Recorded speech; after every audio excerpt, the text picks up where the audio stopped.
ہم امیر المؤمنین علیہ الصلوۃ والسلام کو امت کے مشوروں کا محتاج نہیں مانتے.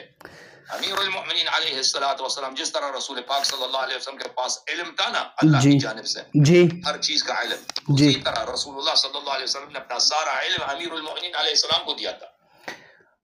بھائی اس طرح کوئی سوال تصور ہی نہیں ہوتا کہ کوئی ایسا مسئلہ پیش آئے. یہ تو امیر المؤمنین علیہ السلام کے پاس سن لو بھائی، سن لو جی. آپ کی اس بات کا جواب دیتا ہوں. یہ تو سنت سے اس کی دلیل اس کے پاس نہ ہو جی، کیونکہ جو امت دیکھیں جی امت رسول صلی اللہ علیہ وسلم میں ان کے بعد امام امیر المؤمنین علی علیہ السلام جی، اس کا تصور ہی باطل ہے.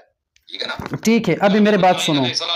کے پاس ایسا مسئلہ پیش آ جائے جو ان کے پاس قرآن و سنت سے اس کے پاس دلیل نہ ہو اور کسی کے مشورے کے محتاج. چلو میری بات سنو. ابھی میری بات سنو.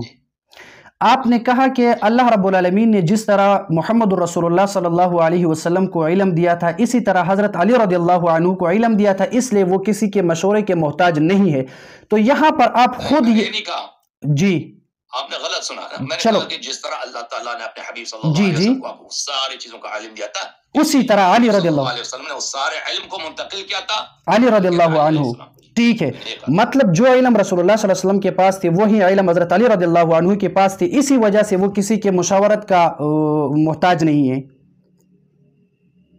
یہی بات آپ فرما رہے ہیں. ٹھیک ہے. اور رسول صلی اللہ علیہ وسلم بھی کسی کے مشورے کے محتاج نہیں. ٹھیک ہے. جب رسول اللہ صلی اللہ علیہ وسلم کسی مشورے کے محتاج نہیں تھے تو جب جنگ خندق کا جو واقعہ تھا، جنگ احد کا جو واقعہ تھا، چاہے دنیا کی حدیث کی کسی کتاب میں بھی آپ دیکھ لو تو رسول اللہ صلی اللہ علیہ وسلم کی رائے یہ تھی کہ مدینہ سے باہر نہیں جائیں گے، اور صحابہ کرام کی رائے یہ تھی کہ بھائی مدینہ سے باہر چلے جائیں گے اور وہاں ان سے لڑائی لڑیں گے.